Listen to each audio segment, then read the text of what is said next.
Merci de nous rejoindre pour ce Face à la presse consacré à un grand nom de l'entretien et de la réparation automobile. Bonjour Christophe Rollet. Bonjour.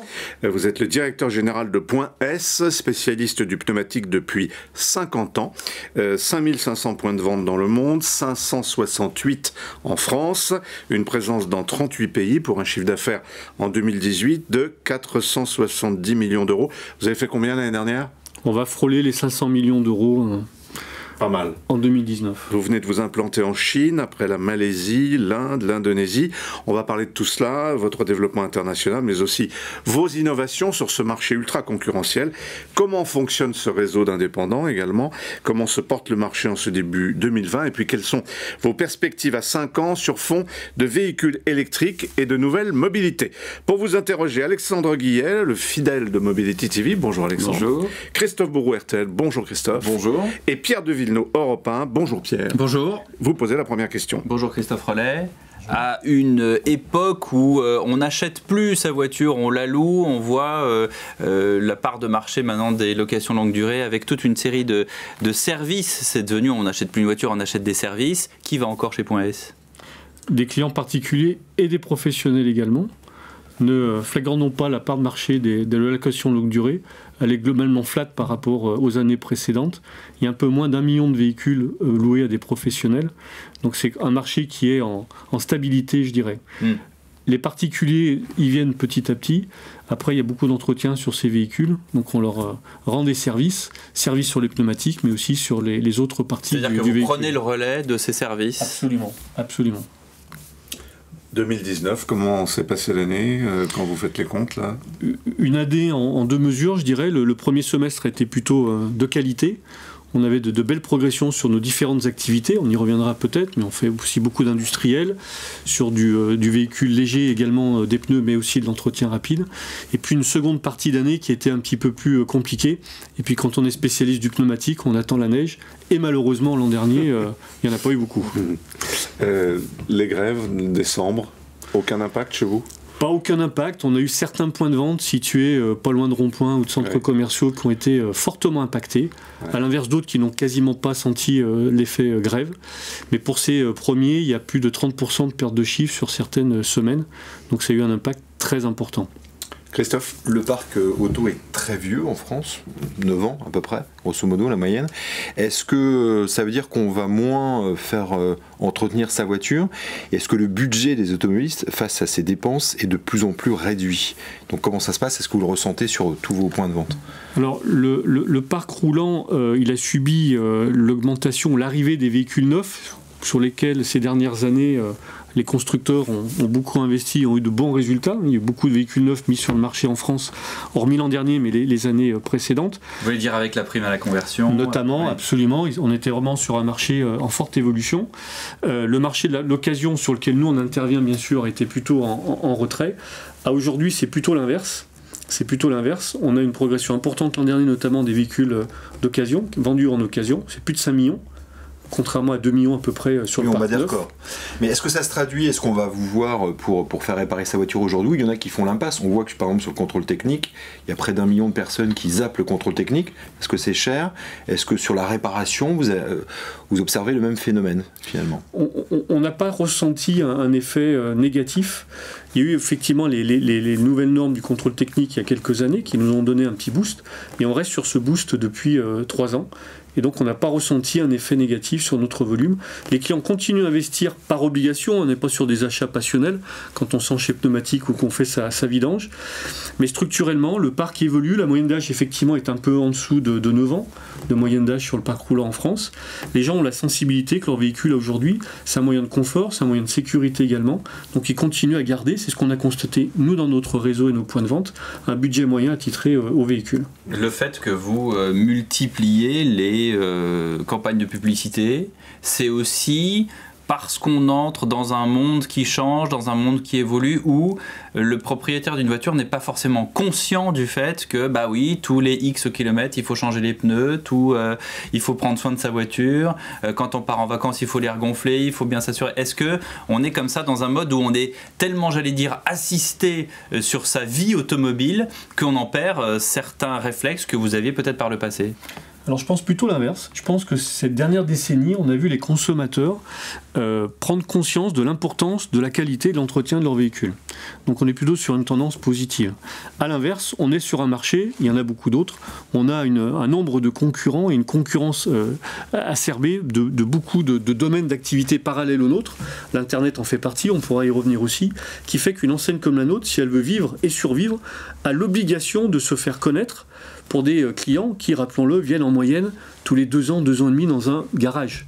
Hein, on ne vend pas des baguettes de pain ou des pains au chocolat, donc on a un turnover de clientèle qui s'établit à peu près à 2 ans, 2 ans et demi. Donc on est obligé de leur inculquer dans l'esprit le réflexe.s. C'est pour ça aussi qu'on communique beaucoup depuis maintenant une quinzaine d'années. Toujours Patrick Bosso? Toujours, bien entendu. Ouais. Alexandre? Puisqu'on évoquait différents types de clientèle pour .s, vous en êtes où du déploiement des différents centres de .s, puisque vous aviez travaillé sur différents concepts, notamment un concept urbain.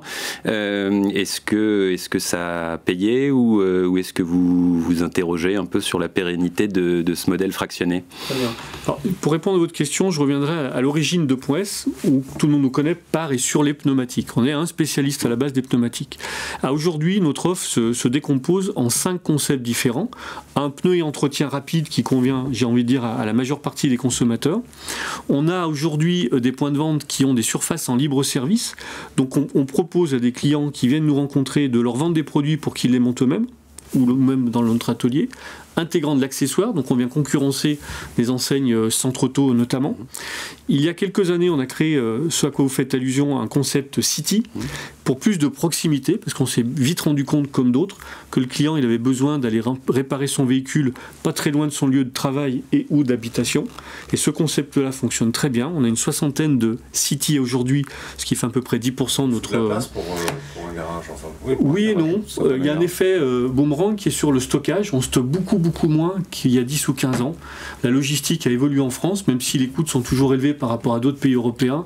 On a quand même limité les surfaces de stockage pour optimiser des surfaces, notamment en libre service. N'oublions pas notre concept industriel, car .s, c'est aussi plus de 30% de notre chiffre à des professionnels industriels, autocaristes, transporteurs, etc. Et puis le dernier nouveau-né qui vient d'arriver en milieu d'année dernière, puisqu'on s'est lancé, comme vous le savez, sur la réparation du vitrage et du pare-brise. Ouais, quelle drôle d'idée d'ailleurs, parce qu'en France, le marché est difficile quand même. C'est une, je pense, bonne idée. Il faut savoir qu'aujourd'hui, il y a à peu près un véhicule sur 4 qui rentre dans un atelier, quel qu'il soit, qui a un problème de vitrage ou d'optique. Il était quand même dommage de laisser passer cette manne ouverte, et puis ce service à des clients qui nous font confiance par ailleurs. Et puis c'est un marché qui, alors on a toujours l'impression, est submergé d'enseignes concurrentes. Il y en a une qui est certes leader et de loin de son marché. Oui, pardon. Oui. Par contre, toutes les autres sont à environ 5-7% de part de marché. Modestement, on s'est dit qu'avec la notoriété de .s, on avait une place à prendre pour satisfaire nos adhérents, mais également nos clients de demain. Vous avez démarré quand ? Il y a 6 mois, c'était en juillet dernier. Ouais, et alors, qu'est-ce que ça donne ? Aujourd'hui, 50 points de vente sont déjà aux couleurs .s glace, puisqu'on a appelé ce concept glace. Pour une raison simple, c'est qu'on veut le développer ensuite dans les autres pays internationaux où nous sommes. 38, hein. 38 exactement. On a pris un parti pris également de dire on ne choisit pas dans un premier temps les référencements assurance. On y viendra quand on aura, je pense, un maillage suffisant. On fera de la communication. On obtiendra des accords nationaux également avec les sociétés que cela peut intéresser. Mais quand on aura environ 200 points de vente. Donc pour l'instant, vous n'êtes pas à 5 ou 7%. Ah non. Vous avez calculé, vous êtes où là ? Mais en 5 mois, on est entre 0 et 0,5. D'accord. Avec 50 points de vente, on ne peut pas espérer mieux. Mais en 5 mois, 50 points de vente, pour nous, on est au-delà de nos espérances. Sachant que pour l'instant, on l'a privilégié sur nos points de vente à nous, et on va l'ouvrir à la concurrence au milieu de cette année. Et comment appréhendez-vous la difficulté du stockage, puisque beaucoup d'enseignes s'étant lancées sur ce marché ont parfois eu des vrais problèmes à cause de ça, et le business s'est détérioré très rapidement, voire a capoté. On a pour principe de rester sur notre métier de base, qui est d'être distributeur. Et aujourd'hui, la logistique a quand même beaucoup évolué, à la fois sur le pare-brise, mais aussi sur le pneumatique et la pièce. Et ne nécessite plus forcément beaucoup de stockage et d'entrepôt, on n'en a d'ailleurs pas. On a sous-traité, entre guillemets, la logistique à des professionnels. Donc on a des livraisons H+2, H+4, qui suffisent amplement, voire à J+1, à satisfaire les clients qui nous font confiance, tant sur le pneu que sur la pièce ou sur le pare-brise également. La particularité de Point S, c'est que tous les... Alors on appelle quoi, les actionnaires, toutes les personnes qui travaillent pour vous, qui ont les centres, font partie en gros de la direction de Point S. Ça, c'est quand même assez original. Alors c'est pas une franchise, c'est quoi? Comment on peut qualifier est-ce que vous pouvez nous expliquer le mode de fonctionnement? On est en fait à mi-chemin entre une coopérative et une franchise. Car l'actionnariat est détenu par ceux qui composent le réseau, ce qu'on appelle nous des adhérents en interne, mais qui sont également nos actionnaires. Et 100% du capital de l'enseigne, dont la naissance a eu lieu en France, en 1971, est détenu par des chefs d'entreprise indépendants.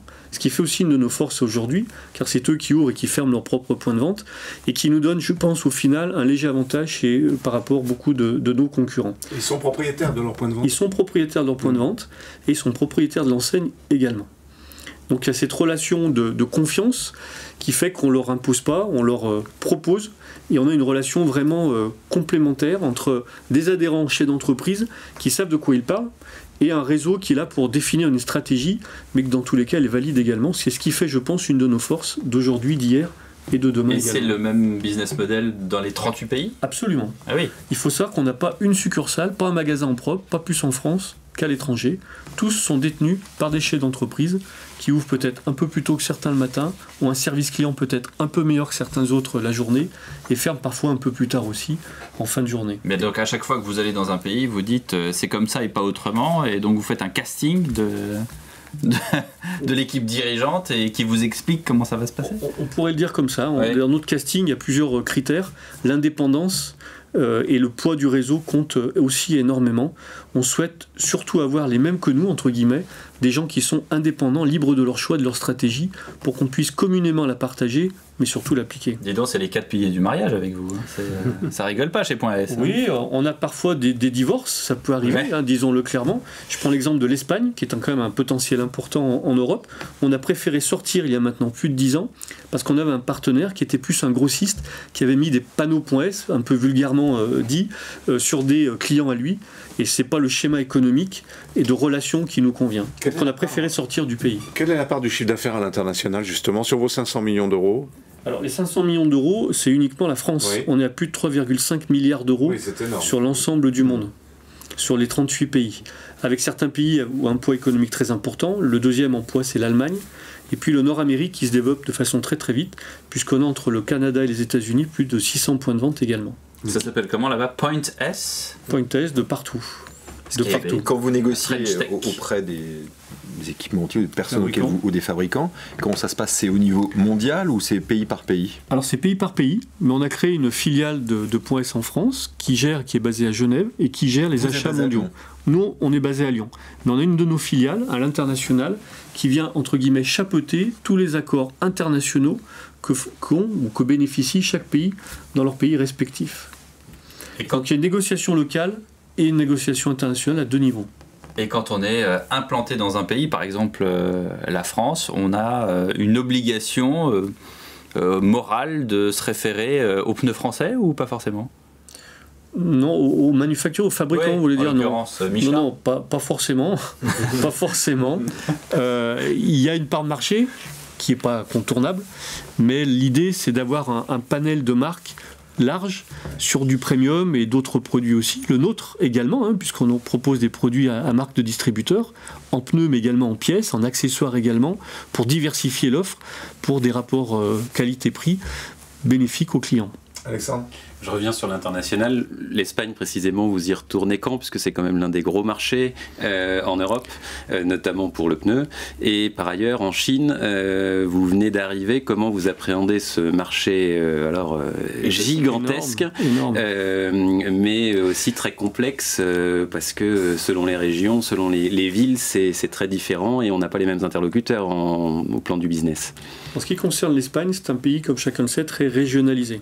Donc la difficulté aujourd'hui que l'on a, puisque c'est le seul pays européen d'importance où nous ne sommes pas, nous sommes près dans les 26 pays autres en Europe, c'est de trouver un réseau, un maillage national rapidement. Donc là, on est en train de recruter un homme spécialiste Espagne qui va nous développer, aller chercher des réseaux régionaux, de façon à avoir à terme un maillage sur ce pays qui est le seul important qui nous manque en Europe. En ce qui concerne la Chine, c'est une bonne école pour nous. Ça fait 4-5 ans qu'on avait mis ce projet chinois qui reste quand même une vraie vitrine pour l'Asie, puisqu'on était arrivé dans d'autres pays en Asie, mais pas en Chine. Et là, pareil, les questions des pays, quand vous arrivez dans un nouveau pays, c'est est-ce que vous êtes en Chine ? Ça, c'est la première question qu'un pays asiatique vous pose. On avait 5 prospects importants, de qualité. Donc, on parlait des critères tout à l'heure, des réseaux indépendants, des réseaux qui aient déjà un maillage et qui soient des professionnels comme nous sommes en France et dans les autres pays où nous sommes. Et on a eu la possibilité, après beaucoup de négociations et puis d'accords juridiques, puisque la Chine c'est un pays pas simple à rentrer, il faut faire une joint venture avec eux également, ce qu'on a fait, de trouver un partenaire à 950 points de vente, auquel s'est rattaché le second de 250 points de vente, j'ai envie de dire les 15 jours suivants. Donc on est passé de 0 à près de 1200 points de vente. Il y a combien d'ateliers en Chine, par contre Alors faut toute raison garder. C'est plus de 400 000 garages en Chine, donc le potentiel est large. Et là, attendez, et juste sur la Chine, pour terminer, vous allez quand même pas me dire que la Chine, qui est un pays protectionniste, ne vous dit pas, faut quand même vendre des pneus chinois. Ils ne nous disent pas ça et on en vendra en Chine, forcément. Il y a des usines et puis des pneus chinois qui tiennent la route, sans jeu de mots. Mais on a aussi des accords avec d'autres fabricants asiatiques, puisqu'il y a beaucoup de manufactures qui viennent d'Asie aussi, mais pas que, qui nous permettent... Vous intégrez le Japon quand vous dites asiatique ? Oui, bien sûr. Oui, puisqu'il y a des fabricants au Japon notamment, bien sûr, et qui ont déjà une part de marché en Chine qui est relativement importante. D'où l'intérêt d'avoir ce portefeuille de marques assez large dans notre structure internationale pour permettre une adaptation dans chaque pays. Vous avez un manufacturier très important en Inde, par exemple, qui est incontournable, comme celui français l'est sur le marché français. On roule beaucoup en Inde, On doit abîmer les routes à bitumer parce que il y a encore beaucoup de travail sur ce pays-là. Vous y êtes depuis combien de temps ? 2 ans. 2 ans. 15 points de vente. Ça se passe correctement ? Ça pourrait mieux se passer, parce que c'est aussi un pays régionalisé, et là c'est très difficile d'avoir un maillage national, donc on a fait confiance à 2 masters franchisés dans 2 provinces importantes, et on en recherche d'autres dans les mois qui viennent. Ce qui vous manque, c'est quoi ? C'est l'Afrique ? Non, on est aussi présent en Afrique. On a des points de vente au Maghreb, au Maroc, on en a à Djibouti, en Cameroun, en Côte d'Ivoire, et le plus important pays, c'est l'Afrique du Sud, avec plus de 70 points de vente en Afrique du Sud. Vous voyagez beaucoup ? Oui, mais j'ai des gens qui voyagent aussi pour nous, bien entendu. Ouais. Je pense que la particularité, peut-être un des indicateurs de notre réussite, c'est qu'on a su mettre des hommes du pays dans chaque pays où nous sommes. Ça, c'est important à souligner. Sur les 38 pays d'aujourd'hui, 37 sont tenus, gérés, dirigés par des gens du pays. Et culturellement, au niveau de la langue, au niveau du fonctionnement conso, c'est très important d'avoir un homme du pays pour gérer justement le pays. C'est peut-être une de nos qualités d'avoir su anticiper ce phénomène et de ne pas y aller, parce que la France sait très bien créer des concepts de franchise, et une des meilleures au monde, peut-être la meilleure pour des concepts de distribution, mais par contre a toujours la vocation à vouloir mettre des Français dans d'autres pays. Et là, par contre, ça ne fonctionne pas toujours. Je pense qu'on a pu ou su pas faire cette erreur. Je vous ai entendu dire, vendre un pneu, c'est très complexe. Qu'est-ce qu'il y a de complexe dans la vente d'un pneu ? Le pneu en lui-même, tout d'abord, parce qu'un pneu, c'est ce qui relie la voiture à la route, et les consommateurs parfois n'en ont pas toujours conscience, mais il y a des notions de sécurité, il y a des notions sonores également, il y a des notions de confort également, ce qui nous a fait dire par exemple, et là c'est un parti pris encore que nous avons choisi il y a quelques années, la seule enseigne digne de ce nom, à ne pas vendre de pneus sur Internet. Parce qu'on estime qu'il ne suffit pas d'un clic pour conseiller le client, l'utilisateur, sur le type de route qu'il va prendre, le type de conduite qu'il a, le type de véhicule qu'il a, les anciens pneus qu'il avait, le taux d'usure qu'ils ont. C'est un travail de professionnel. Sinon, on a un maillage de 568 points de vente. C'est justement pour accueillir ces gens chez nous, les conseiller, mais de façon visuelle, professionnelle et non pas digitale. Mais vous avez un site internet, bien sûr. Alors on a un site internet, mais on ne vend aucun produit sur notre site internet. Ouais. Alors pendant la crise des Gilets jaunes, vous avez communiqué sur le flex fuel en disant, voilà, le prix de l'essence grimpe, nous on a une solution, le flex fuel, qui est vrai qu'une solution efficace. Oui. Est-ce que ça a fonctionné ? Vous en êtes où aujourd'hui de la vente de... Alors c'est des boîtiers, vous installez des boîtiers. C'est un boîtier, absolument. Ouais. L'économie est réelle pour le consommateur.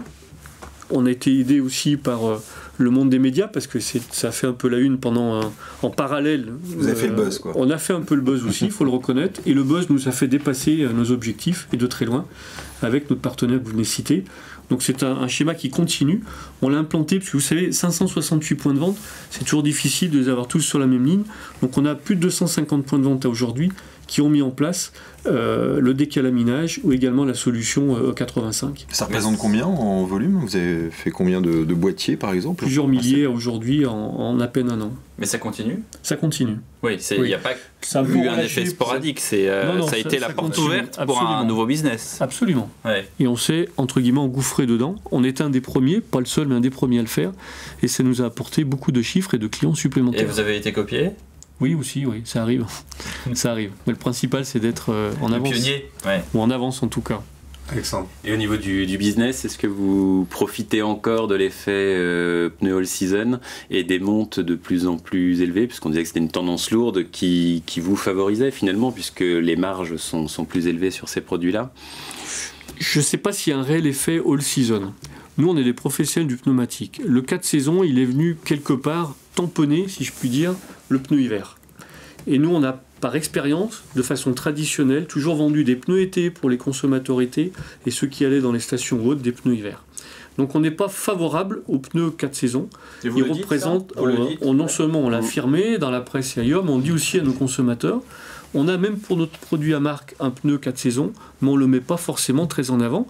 C'est aussi une perte de marge pour nos adhérents, il faut le souligner aussi, parce que ça fait un remplacement de moins, multiplié par 4 pneus, sur une année, voire sur plusieurs années, c'est pas un effet pour nous bénéfique. C'est uniquement, je pense, un effet image pour des fabricants de pneumatiques qui cherchent toujours à rivaliser de l'un à l'autre pour savoir lequel innovera. C'est un peu comme le digital également.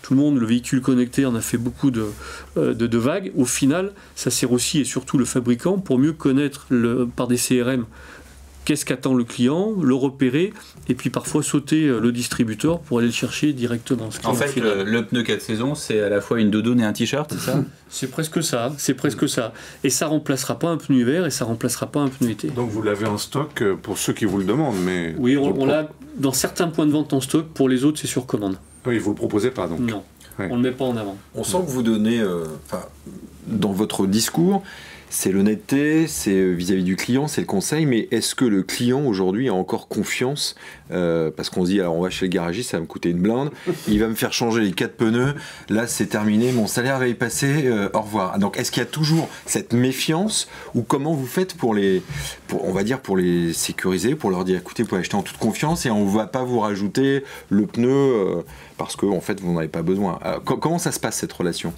Elle existe encore, cette défiance entre guillemets du garagiste, hein. Elle s'amoindrit avec les années. La qualité des points de vente du marché, hein, pas que les nôtres, c'est quand même aussi nettement amélioré, donc l'image s'en est trouvée forcément également améliorée. Nous, notre solution, ça a été de leur vendre d'autres prestations et d'autres services. Par exemple, une conciergerie pour certaines typologies de nos clients qui ont besoin qu'on aille leur chercher le véhicule à domicile ou sur le lieu de travail, qu'on fasse les prestations et qu'on leur amène, avec du lavage par exemple intégré. De leur vendre du gardiennage également, parce que aujourd'hui stocker 4 pneus sur son garage ou dans sa cave, ça prend beaucoup de place également. On a mis sur une 50aine de points de vente, c'était un test un peu plus d'1 an, des relais colis également. Où là, alors là par contre ça nous a amené une nouvelle clientèle qu'on ne connaissait pas, des consommateurs internet. Donc finalement on leur vend pas des produits, mais ils viennent les récupérer chez nous, ce qui nous permet également, absolument pas tous, on aimerait, mais beaucoup en tout cas nous permet de connaître de nouveaux clients qui ne seraient pas venus forcément avant et de leur proposer un contrôle gratuit de leur véhicule. Donc on est en train de mettre en place beaucoup de services complémentaires. Parce que l'offre, elle ne se réduit pas à vous venez chercher 4 pneus, je vous vends 4 pneus.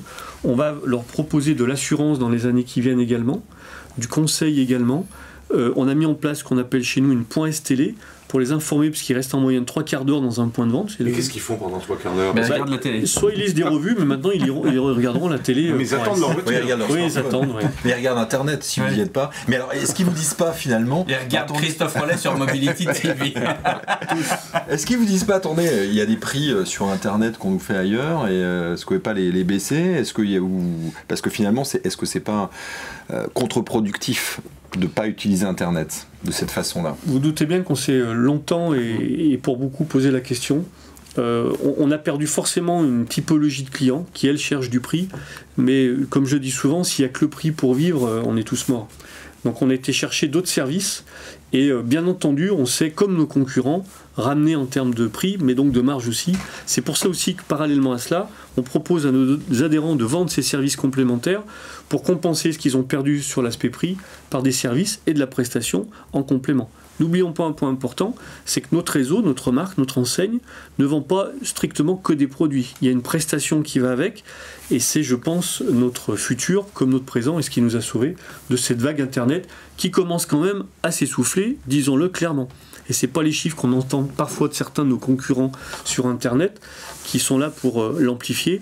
À aujourd'hui, ils sont ou en stagnation ou en recul, et le consommateur se rend bien compte, c'est un peu l'effet grande distribution et hypermarché d'il y a 20 ans, que finalement les prix des enseignes spécialisées sont ramenés au même prix que l'Internet, mais avec le conseil et la qualité en plus. Je reviens juste quelques secondes sur le pneu hiver, pneu été.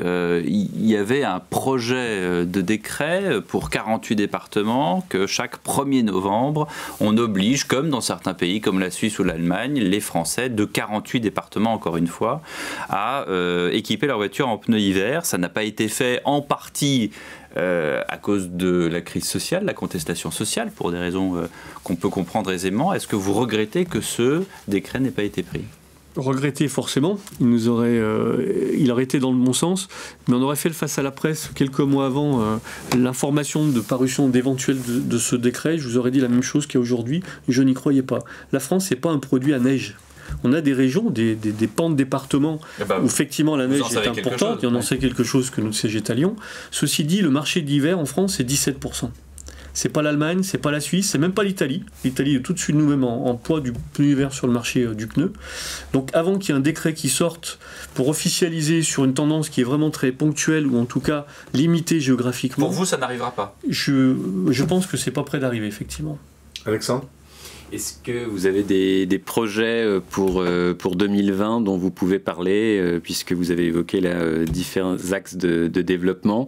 Alors je ne vous demande pas les pays que vous allez éventuellement ouvrir, mais enfin quelles sont les priorités que vous vous êtes fixées pour un exercice 2020 qui s'annonce pas si simple que ça quand même. Tout à fait. Alors il y a plusieurs choses. La première, c'est qu'on va, je peux vous l'annoncer officiellement, revoir nos films TV pour se rapprocher des vrais gens. C'est un peu le titre qu'on mettra dans nos bandes annonces. On veut une proximité avec nos clients.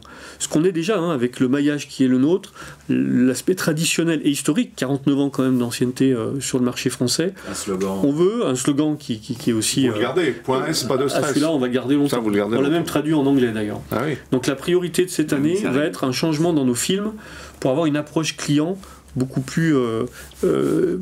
comment dirais-je, d'actualité par rapport à tout ce qui se passe dans l'actualité des Français, sur un plan économique également. Le deuxième point, c'est la mobilité. On va aller également, c'est à l'étude pour l'instant, donc je ne peux pas vous en dévoiler plus, sur des schémas de mobilité qui commencent quand même à arriver de façon assez forte. C'est aussi l'intérêt d'être à l'international. Le vélo, ça nous par permet, oui, notamment le vélo. Ça nous permet d'anticiper des marchés, on parlait de la Chine, mais on est déjà en Asie, en Malaisie, en Indonésie et en Inde, d'anticiper à 4-5 ans d'avance ce qui va se passer 4-5 ans après en France et en Europe. Donc on va trouver des vélos électriques dans les points S. Oui, à terme. Je peux vous le confirmer. Ouais. Je peux vous le confirmer. Donc Quant au pays, pour finir de répondre à votre question, on a 3 objectifs. L'Amérique du Sud, sur laquelle pour l'instant nous n'avons pas de pays et donc de réseau. Le Moyen-Orient également, et puis l'Asie qui vient tout juste de démarrer, pour laquelle on a de grandes prétentions, entre guillemets, avec bien sûr le renfort de la Chine récente. Il faut savoir également qu'on a mis des équipes pour gérer chaque continent, car vous l'imaginez bien, gérer tous ces pays, et avec leur nombre grandissant de Lyon, c'est très compliqué en temps, en argent également, et en qualité de relation. Donc on a des représentants continentaux en Asie, en Amérique du Nord, en Afrique et Moyen-Orient, qui nous représentent et qui sont chargés de véhiculer l'image .S, car on ne l'a pas dit, mais tous nos points de vente, les 5500, sont aux couleurs .S et portent le même nom que nous en France. Mais il n'y a pas de rapport d'autorité ou de dépendance avec ce représentant sur le continent. C'est-à-dire que Pas d'autorité, mais ils dépendent de nous, ce sont des salariés de la France et de ses filiales, et il y a quand même un poids dans le consensus qu'on a par rapport ne serait-ce qu'à l'harmonisation des points de vente. Ouais. On veut le respect de nos chartes graphiques et de la qualité d'harmonisation et de l'ADN.S de partout où nous sommes et nous irons. Et comment ça se passe si un adhérent, si une enseigne vous sentez que ça va pas bien, où il y a des mauvais retours, vous avez dans votre structure, est-ce que vous avez la possibilité de dire stop Tout à fait. Nos contrats le prévoient. Ce sont bien souvent des licences de marque qu'on octroie ou des master franchises qui nous laissent la possibilité, quand ça va pas bien sur un plan commercial, d'image également, on a la possibilité, ou de maillage, de développement, quand on considère qu'ils ont tous un plan de développement, s'ils ne le respectent pas, on se donne le droit, la possibilité, ne serait-ce que juridique, d'en sortir. Ce n'est pas l'objectif, bien entendu. Parfois, ça prend un peu plus de temps. Il faut dire que les fabricants de pneus, de pièces, parfois de voitures, ne nous aident pas beaucoup. Ils voient en nous plutôt un inconvénient. Alors pour eux, je pense que ce serait plutôt un avantage. Vous êtes le concurrent des concessionnaires, de toute façon. On est le concurrent des concessionnaires, mais le paradoxe, c'est qu'on est aussi le concurrent, où c'est plutôt eux, des fabricants de pneus et de pièces, qui ont tous leur propre réseau, et qui se disent, quand ils nous voient arriver dans un nouveau pays, plutôt que de les aider, il faut peut-être pas les soutenir. Ce qui est dommage, parce que grâce à nous, ils pourraient aussi se développer et évoluer à nos côtés. Vous parlez justement des fabricants de pneus, qui sont d'ailleurs pour certains des équipementiers, ils proposent des pneus du futur, complètement délirants, connectés, qui ne se dégonflent plus. Comment est-ce que vous le voyez, ce pneu de 2030-2035 ? À peu près rond, en caoutchouc, et comme celui d'aujourd'hui, avec quelques éléments rapportés, connectés notamment au RN+. Non. Rappelez-vous les pneus gonflables, le pneu incroyable n'existe pas, il n'existera jamais. Il existe sur la voiture de Donald Trump, du président américain, quel qu'il soit d'ailleurs. Mais le mondial de l'auto nous fait rêver, mais ce n'est qu'un rêve. Ouais. Donc dans la réalité, les pneus n'ont pas beaucoup évolué. Et la connectivité... Certains concepts cars ont vu le jour. On est d'accord, car plus, mais produits, c'était votre question, beaucoup moins. Et ça a un sens et un intérêt, c'est servir les intérêts des fabricants, qui vont encore une fois, par exemple dans le pneu connecté, une possibilité de récupérer de la donnée qui va leur servir pour aller chercher le client final. C'est déjà utilisé pour les poids lourds, par exemple. Donc, absolument. Donc c'est déjà une réalité. C'est plus qu'une réalité, puisque... Et même dans les flottes automobiles. Absolument. Et d'ailleurs, le poids des fabricants de pneus et de leurs enseignes dans ces marchés-là, le poids lourd ou les flottes professionnelles, a fortement augmenté ces dernières décennies, justement parce qu'ils verrouillent de plus en plus le lien qu'ils ont avec le client final, même s'il est professionnel. Donc au risque de me répéter, le pneu continuera à se dégonfler, parce qu'il y a eu à un moment donné la mode des pneus run flat, puis finalement on s'est rendu compte qu'ils étaient très inconfortables.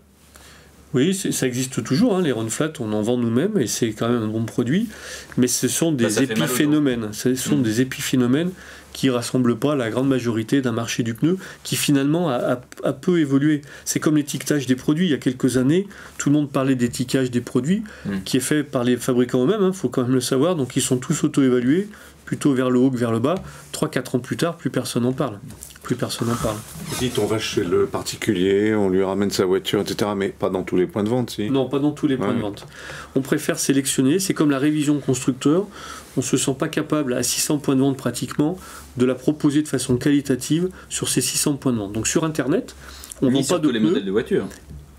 Pratiquement, mais pas sur tous totalement, effectivement. Mais quand même, une très grosse partie à aujourd'hui. Donc, on va sur le site .s, on trouve le .s le plus près de chez soi, et tout de suite, nous, on va vous dire s'il fait de la conciergerie, si il va effectivement vous proposer de la révision constructeur, de la mobilité demain, etc.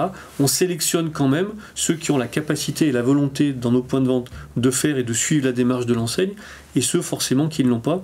C'est aussi ça, gérer un réseau important. Et on est sur rendez-vous ou sans rendez-vous ? Les deux, on propose le rendez-vous. On a d'ailleurs, c'est un autre service qu'on propose à nos clients habitués ou même pas fidèles, c'est de prendre rendez-vous. Ça leur évite une attente trop longue également.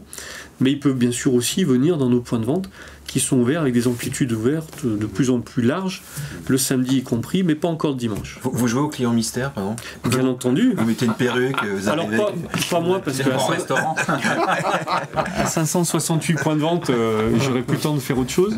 Mais par contre, on a bien entendu des visites mystères et des visites en interne également qui nous permettent de classifier nos points de vente et de faire des challenges qui sont très rémunérants pour ceux qui les remportent. On suit de très près. Vous savez, un réseau, plus il grossit, plus c'est difficile de bien le maîtriser, entre guillemets, en clair, de savoir s'il est bien harmonisé, s'il respecte bien les process de la tête d'enseigne et s'il donne une bonne image, la même, de partout. Et vous arrivez à trouver du personnel, parce qu'on parlait de rêve tout à l'heure, est-ce que ça fait encore rêver d'aller travailler chez .s par exemple aujourd'hui, quand on a 18-20 ans ou même avant, sur les contrats d'apprentissage. Oui, tout à fait. Est-ce que Point S contribue, parce que nous sommes membres de la Chambre syndicale des professionnels du pneumatique, à aller chercher, recruter, rencontrer tout d'abord ces jeunes qui sortent des écoles. On a créé des CQP, on essaye d'aller à leur rencontre sur des forums. On a créé Adopte un pneu également pour chercher de nouveaux candidats. Adopte un pneu. Adopte un pneu, c'est un site, pourquoi pas. Pourquoi pas, si vous voulez en adopter un. Saison ou Plutôt été ou hiver, vous m'aurez compris. Mais voilà, on essaie effectivement, mais on a la même problématique que tous les métiers et tous les marchés. Les constructeurs automobiles, par la marque, attirent forcément un peu plus que des enseignes de distribution, mais la notoriété là aussi aidant, on a quand même de plus en plus de candidats, même si c'est le mal d'aujourd'hui de toutes les entreprises dans le pneu, dans le marché auto et ailleurs. Dans le top 5 vos concurrents et vous du marché du pneu en France, vous êtes classé combien? En France? Oui, en France. Entre le 3 et le 4e. 3 et 4e. Entre le 3 et le 4e. Et ça, c'est un objectif de grimper, ou est-ce que l'international prime tout? L'international reste quand même notre champ de déploiement le plus important. La France est un marché mature, il y a beaucoup d'autres opportunités pour développer notre maillage, améliorer notre notoriété, rendre plus de services et chercher plus de consommateurs, mais à aujourd'hui on veut faire du qualitatif, surtout sur un réseau important encore une fois. Parce que j'ai peut-être mal lu, mais 10 000 points de vente dans le monde en 2028. 28 ou je me suis trompé? Non, vous n'êtes pas trompé, c'est mon objectif. 10 000 points de vente dans 8 ans. Dans 8 ans. Mais c'est l'effet boule de neige. Je vous parlais de la Chine tout à l'heure. On voit bien qu'avec des pays phares, comme le Nord-Amérique, avec le Canada et les États-Unis, on a beaucoup de demandes, au Mexique par exemple.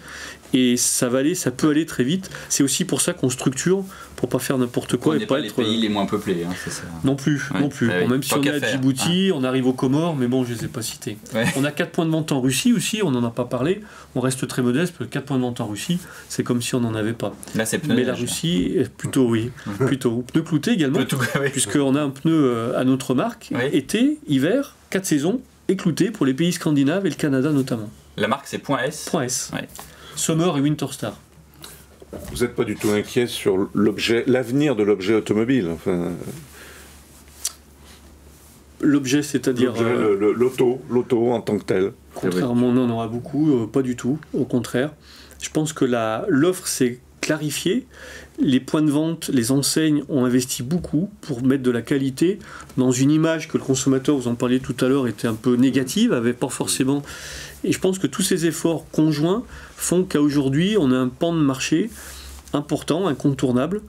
Et pour nous, les objectifs du futur ressemblent à ceux du passé. Et quand je vois l'avancée de notre réseau, sur les 49 dernières années, mais surtout les 15 dernières, on a de belles perspectives encore devant nous, tout en restant indépendant, ce qui n'est pas forcément simple, car on est à peu près le seul en France et dans le monde, avec un tel déploiement, une telle notoriété, à être et fermement attaché à notre indépendance. Le plus grand point S en France, où est-ce qu'il se trouve? Il y en a plusieurs, on en a au Pont de C, à côté d'Angers par exemple, à Bergerac également, à Périgueux. Dans des villes moyennes, pas forcément dans les banlieues des grandes villes Mais non, puisque les maires, vous savez, n'aiment pas trop les garages, comme les stations-service, donc ils nous sortent des grandes agglomérations. Comment ça, ils vous sortent? Disons ils vous disent, Christophe Rollet, maintenant dehors? Pratiquement. En tout cas, les enseignes ne sont pas les bienvenues. On est polluant, on est embouteillant, entre guillemets, parce que les gens... Pourquoi vous êtes polluant? Parce qu'il y a des particules, parce que stocker des pneus parfois à l'extérieur, même si on fait la chasse, ça donne pas une bonne image. Et puis il y a aussi un aspect économique, c'est que les centres des grandes villes sont devenus sur un plan des locations et de l'immobilier à tel prix que c'est inamortissable. Ouais, City, ça m'a étonné quand vous avez annoncé que vous étiez au cœur des villes maintenant assez souvent. Absolument. Ça coûte une fortune, le foncier. Absolument, mais sur des petits modèles, de petits points de vente, on arrive à sortir. C'est exactement le même schéma, on ne citera pas d'enseigne, mais on les connaît tous, qui font des petits super, voire des supérettes, et qui fonctionnent très bien. Mais ça nous permet d'étendre un maillage à la 7-Eleven, qui est pour moi un de mes exemples à suivre. Je voudrais à terme avoir des points S autant qu'il y a de 7-Eleven. Sur les particules, puisque vous l'évoquez, on vient vous chercher, entre guillemets, là-dessus, les autorités, le ministère de l'écologie, les différentes en tout cas, ils y sont sensibles. Ils y sont très sensibles. De plus en plus. De plus en plus. Et même les mairies, surtout les mairies, nous embêtent sur les enseignes, sur la pollution, sur la façade, sur les points de vente, sur les véhicules qu'on va pouvoir gérer à l'intérieur ou à l'extérieur des points de vente. Sur la pollution, ils font comment? Ils font venir quelqu'un qui mesure, comment ça se passe? C'est déjà arrivé dans quelques points de vente. C'est déjà arrivé dans quelques points de vente. En disant, regardez, voilà, vous émettez autant de tout particules. À fait. Ouais. Et puis parfois, en dessous des bâtiments où nous sommes, il y a des habitations. Donc c'est même les copropriétaires qui viennent nous voir pour nous dire ça fait trop de bruit, c'est un peu polluant, il y a de la poussière qui remonte, donc il faut changer de lieu. On veut bien changer ses pneus, mais pas... Voilà. Pas Et dans ce cas-là, vous déménagez quand il y a les propriétaires? Ça nous est déjà arrivé, Mais c'est une vraie difficulté de rentrer dans les grosses agglomérations et dans les centres-villes. C'est pour ça qu'on a ouvert l'an dernier un City à Romans, par exemple, où c'est pas une très grosse ville, c'est un très beau bâtiment, mais c'est sur des petites villes plus moyennes, et on a une proximité. On va chercher même des villes avec 5000 habitants. Mais parce qu'il y a un garage, et il vaut mieux qu'il soit Point S que sous une autre enseigne. Parfait, merci Christophe Rollet, et quoi qu'en pensent les maires, on vous souhaite une très belle année 2020. Merci à vous tous. À vous et à Point S, merci.